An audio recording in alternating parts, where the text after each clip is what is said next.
สียงทุกคนเสียงมันเนาะตึกกบนี่พอดีน้ำพอดีต้อ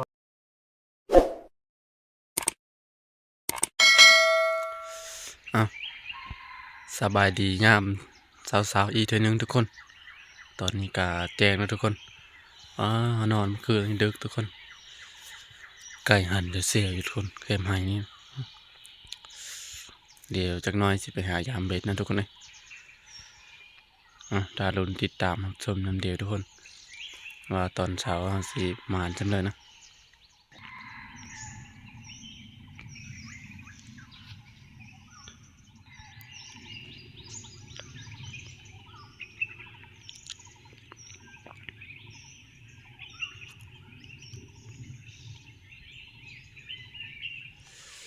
ปลาได้เมื่อคืนนี้ทุกคนเดี๋ยวสิมาปิ้งสำลาไว้เมื่อกินอยู่บ้านทุกคนเอาสิเมื่อมานี้นะ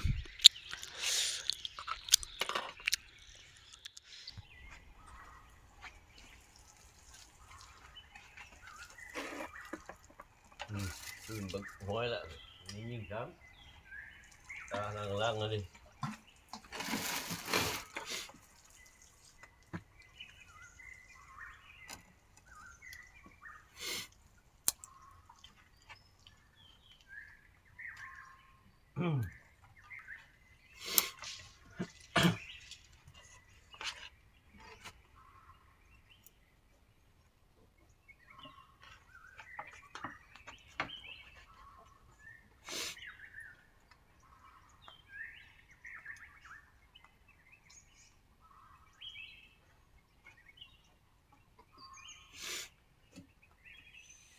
ปิ้งสำลาไว้ทุกคน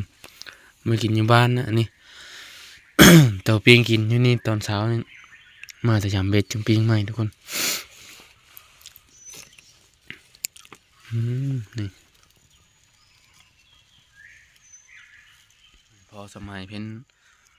ไปรัดไก่ท่านมาอยู่ทุกคนเดี๋ยวหาปิ้งหนังฝ้าปิ้งปลาท่าเพ้นมาจึงไปหายามเบ็ดทุกคน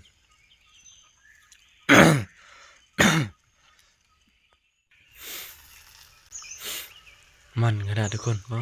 าสดๆอยู่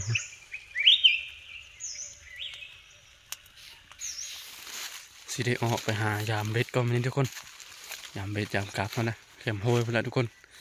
เดี๋ยวทารุนน้ำเดียวว่าสีหมานคือเมื่อคืนนี้ปะ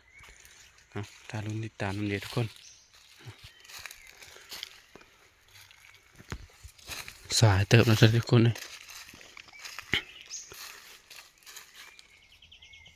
ไปเลยนะป่าได้นะมันเที่ยวไปเที่ยวมาอยู่เนาะตอนนี้เรามาหอดบอลเจอเบสเลยทุกคนเบสเขากันมาโลดนะทุกคนป่าเพื่อนนะไปยืนเลยทุกคนมันแก่เขาฟังนะแก่เขาเข้มนะเดี๋ยวหาดูนิดน้ำเดียวทุกคนว่าเมื่อคืนนี้กับตอนเช้านี่เลยสิได้หลายนะทุกคนมันสิมานคือเมื่อคืนนี้มันนะคืนนี้นะถือว่ามานอยู่ทุกคนเลยคือเมื่อคืนนี้เยอะพักเลยมีที่สะปลาได้ป่ะเดี๋ยวหาดูน้ำเดียวทุกคนปุ๊บเด็ดนะ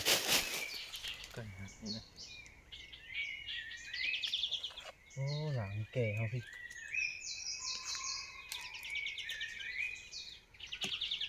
ยันทมันรูดมันรูดเจอไม่ลุ้น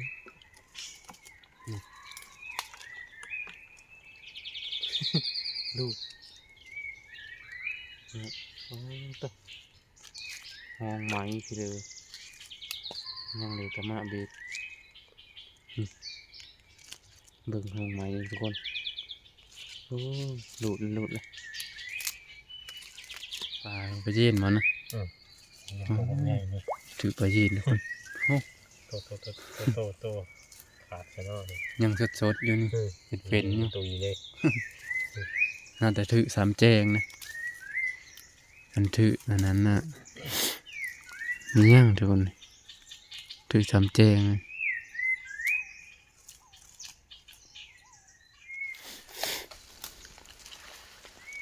ช่วยละ ขอกังอันนี้ ดาวนั่นก็คือตาลุนอยู่ฝั่งนั้นทุกคน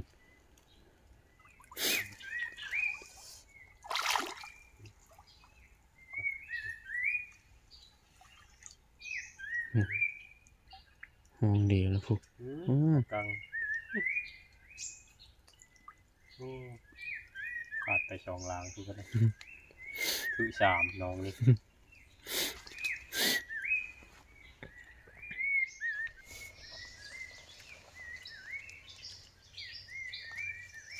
ห้องไม้ทุกคนโอ้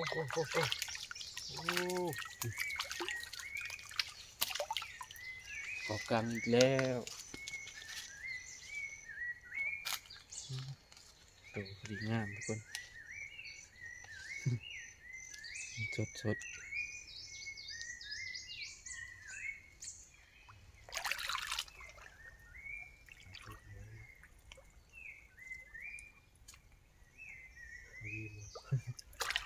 แน่นตึงๆเลย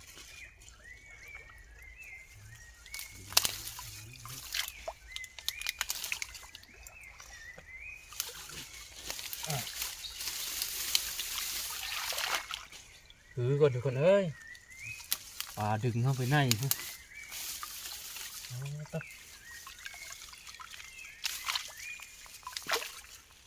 ลักษณะแบบนี้นะปลายีนทุกคนเอ้ยดึงเข้าไปในนี้เดี๋ยวมาลุ้นมันก็จะปลาไปเลยนะไม่ไหว คือบูปลาแล้วเลี้ยววายดิไปเย็นวะกันตุย นี่เรียบร้อยแล้ว ง่ายวะ นี่น้อยไง โอ้ไปเย็นเด้ ดีมันหนักเล็กจังคู่ไปปลายีนอะไรทุกคนเอ้ยตัวมีเยอะเรียบร้อยแล้วห้องอีกแล้วทุกคนเลย เนี่ยแต่มันลึกเท่านั้นเลยนี่ น้ำเลิกทุกคนวันนี้มันเป็นว่างเลยง่อยหันไม้ได้ทั้งกระดา โอ้ เกลี่ยปลาหญ้าพวก ดูว่าปลาใหญ่แค่เนาะขอบคุณเลยอยู่อยู่กับเขากลับมันก็ได้ เขากลาง ปลาใหญ่ครับทำไปเลยเขากังเลย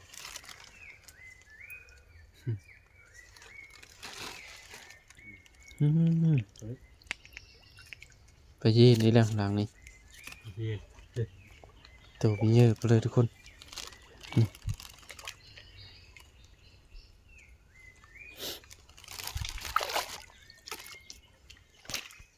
เบ็ดพยายามทันเมิดอยู่ทุกคนปลาก็ได้หลายเติบแล้วได้ปลาเขากล้างจะหลายทุกคนเลยไปเลยหลังนี้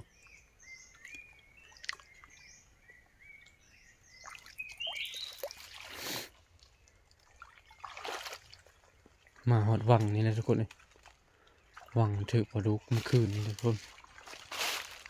วังนี้นะปลาดุกหลายทุกคนถือเมื่อคืนนี่หลายโตทุกเดี๋ยวถ้าเบิ่งตอนเช้านี่มันจะถือจับโตทุกคนมาปลาดุกกันแล้วทุกคนต่อวังนี้นะได้เนาะ ประมาณไซส์นี้เลยปลาลึกนี้เลย วังที่เฮามาเมื่อคืนนี้ทุกคนเลยแถวนี้มีแต่ปลาดุกนะวังนี้นะถือกราบมากระถือหนูเลยทุกคนอยู่ตรงข่าวเลยนี่ถือตัวเดีนี่ทุกคนเลยเอาซื้อนะอย่าเมิดแล้วกายหันมีถือไปเลยตรงข่าวเต็มยามเบ็ดกับเมิดแล้วทุกคนเลยปลาก็ถือว่าได้อยู่พอได้อยู่ได้กินทุกคนแต่ว่าวีซ่าเมื่อคืนนี้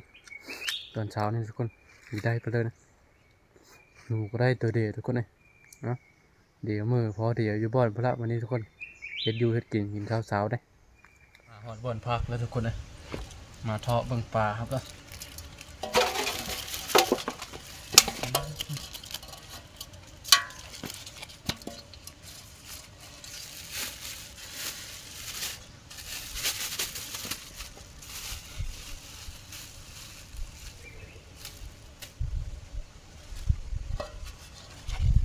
ปลาสยามตอนเช้านี่ทุกคนพอได้อยู่ได้กินคนเอ้ยปลาเขากั้งสดหลายนี่มาที่ศาลละเมอวะ ฉันได้พวกแกงเมื่อเลยบ้าน ปลาเขาตอนเช้านี่ทุกคน 2 ใบ 3แล้ว ถือว่าได้หลายเติบเดี๋ยวสิต้มปลาเย็นนี่ทุกคนกับสิปิ้งนะปิ้งปลาดุกปิ้งหนูเขาก็ไม่นะ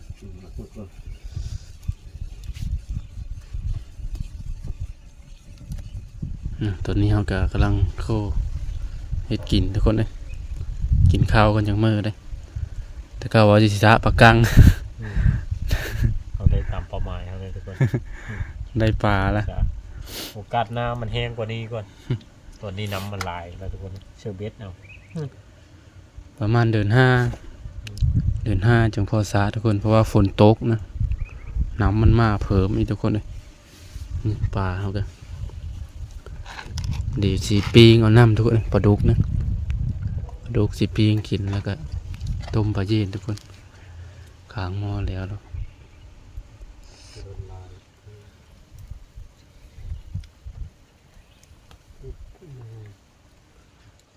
หม้อน้อยเอาดู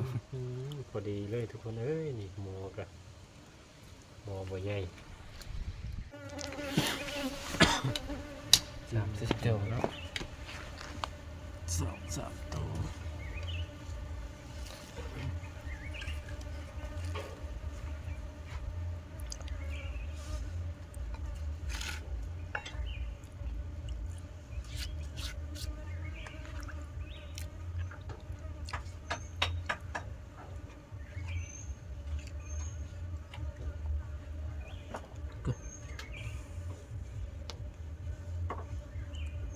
ปิ้งปลาดุกก่อนทุกคน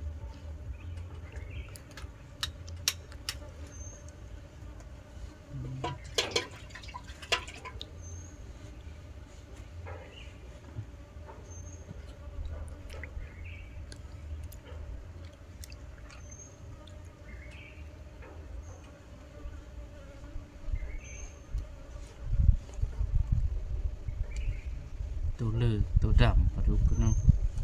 นี่คือเดียว มีลายใช่ลายนั้น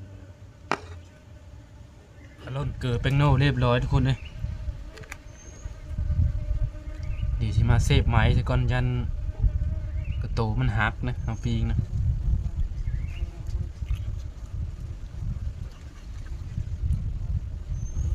ปลาดุกธรรมชาติทุกคนปลาดุกอยู่ป่าอยู่ดงคือปลาดุกคนนั้นนะสีดำก็มีทุกคนตัวนี้เป็นเหลืองนะมันคือดีทุกคน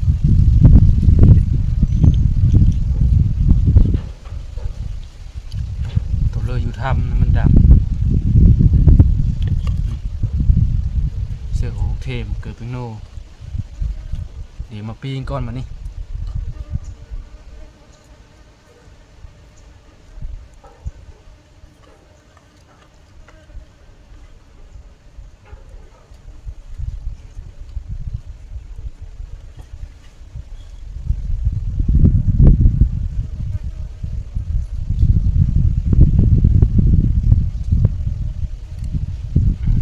3 ตัวทุกคนเลยยันกินมีมดนะ2 คน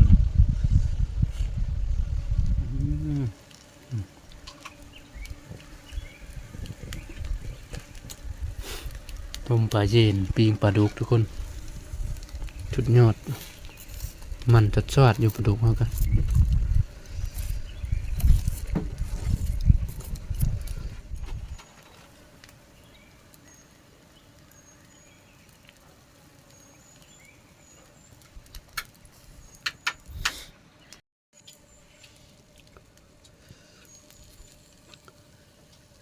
เบิ่งความมันทุกคนปลาดุกนะ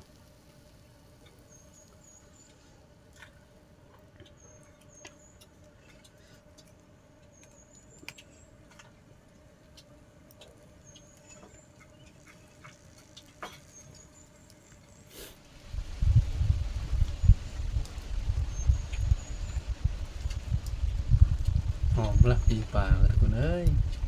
หอมซอยๆละเปื่อยแล้วไง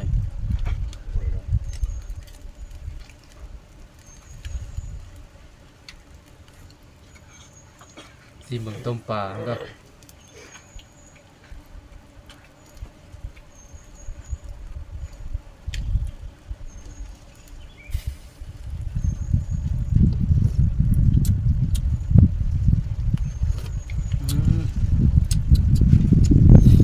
พอดีเลยพอดีเลย พอดีแล้ว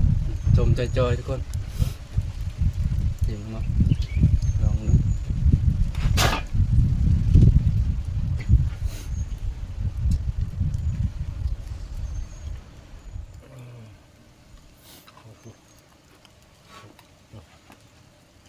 อันนี้ละ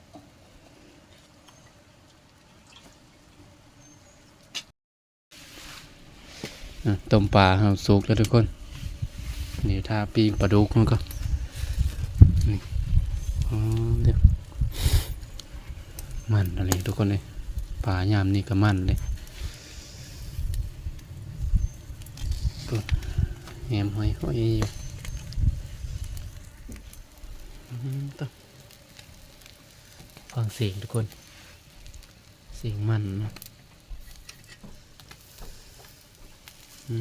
ต้องจะน่าสุกทุกคนจักหน่อยนะ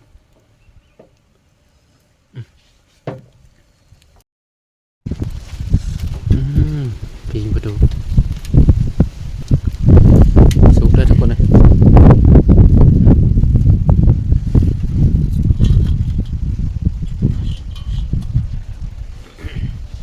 ตัก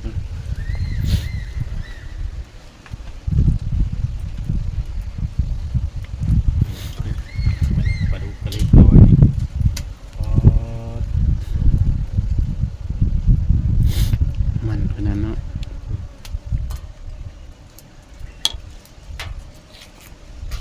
เอากันเลยเนาะ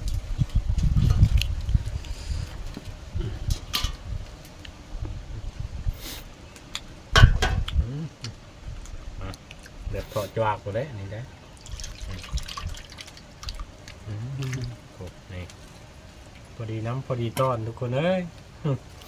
มาวันนี้ทุกคนกินข้าวเดี๋ยวเด้อวันนี้เด้อมาเลยเจียวมัด อันกินเอากันแล้วทุกคนก่อนกลับบ้านมานอนคืนเดียวนึงทุกคน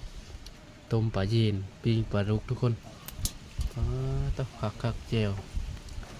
มันก็ซื้อนะซื้อง่าผมทุกคนเลยต่ำซื้อง่าผมหอมเลยมาทุกคนกินข้าวเช้าน้ำเดียวก่อนกลับบ้านทุกคนมานอนคืนเดียวนึงทุกคนเอ้ย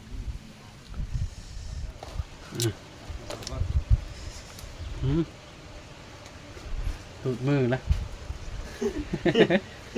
ตูดมือละ รอจ้ากันละมากินตรงนี้ก่อนแล้วทุก มาทุกคนกินข้าวเช้าบ่งเลยคือสองการเลย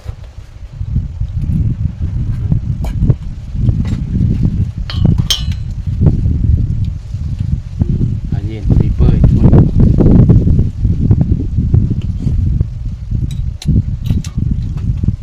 มาเด้อข้าวเดี๋ยวเด้อ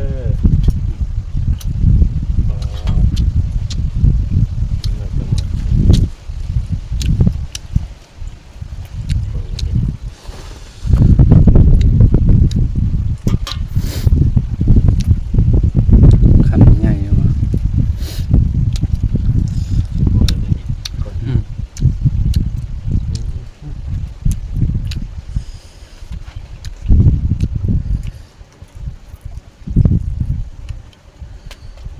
ชิมมันปลาดุกก่อน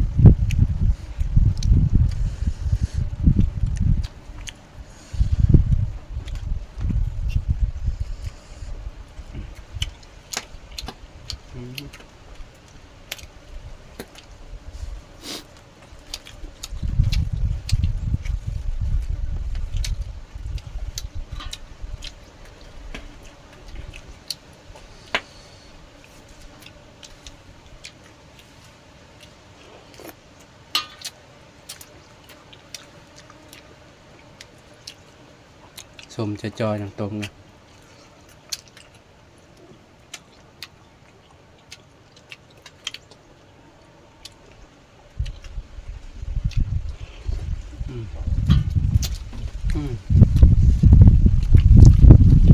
พอดีเปื่อยเนาะพอเย็นกันป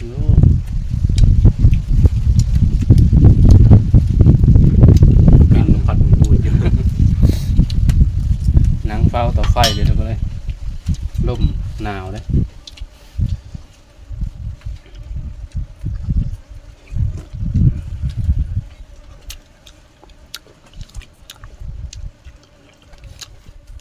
ขอคำสูน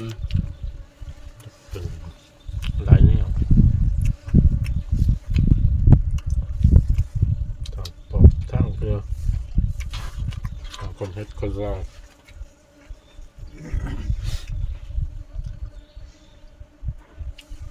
จากพระบ้าน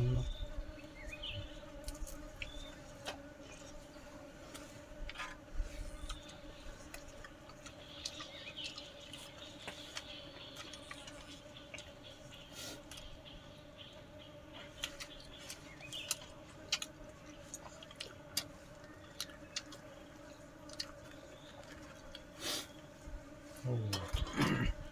ปลาดุกมันกว่ามันนี่ทุกคนเลยคือปลาดุกยามนี้ประมันโอ้ดูเป็นย้อนหมูปอนปรุงบ่จ๊ะ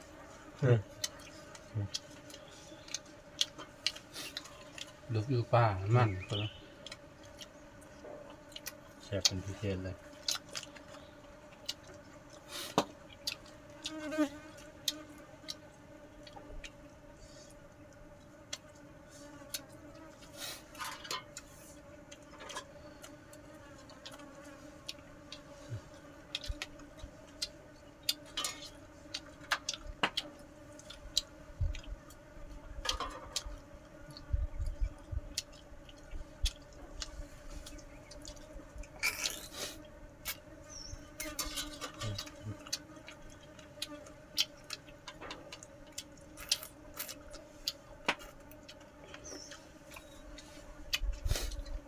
เสียแต่ห้ามมานอนคืนเดียวทุกคนโอกาสหน้าขึ้นมาไหม มีได้จอบมันไก่ปลาไก่ปลาหันจะแช่อยู่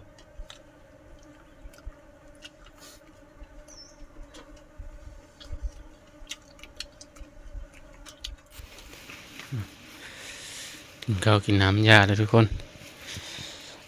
เก็บเอาปลาเอาไปเลยเก็บเครื่องเก็บของมือปะนี่ปลาในลาเตรียมปลาเอากัน โอเคอยู่ทุกคนเลย พอได้กินทุกคนมาคืนเดียวนึงเลยนี่ก็ได้กันอยู่หลายคืนได้กันนี่ทุกคนป่าปีงเขากันปีงไว้นี่ดีสิเอาเสื้อถุงยางไว้พอได้มือตอนขอบโคทุกคนเลยมือปั่นเดียวอยู่บ้านพุ่นนะนี่มือฟ้าขอบโคเก็บเครื่องเก็บของแล้วทุกคนจะได้เดินทางมือกับมันนี่ทุกคนมือซอยวิซอยงานดองทุกคนยังมีวิทย์อยู่ได้งานดองพี่น้องทุกคนเดี๋ยวโอกาสหน้าขึ้นมาใหม่ทุกคนเลยวันนี้มีเวลาทุกคนมือพอเดียวจะเฮิร์นพลาวันนี้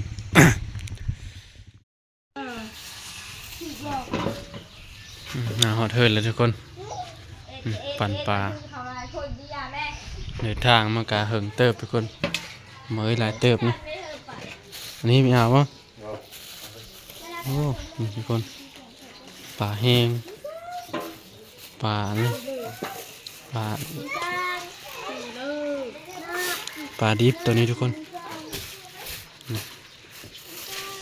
เดี๋ยวมือเฮิร์นก่อนวันนี้ได้หลายเติบทุกคน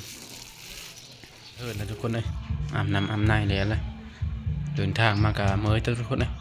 ดีที่เคยรู้จักนะกับร่างกายเรารู้สึกว่ามีสบายไปเลยทุกคน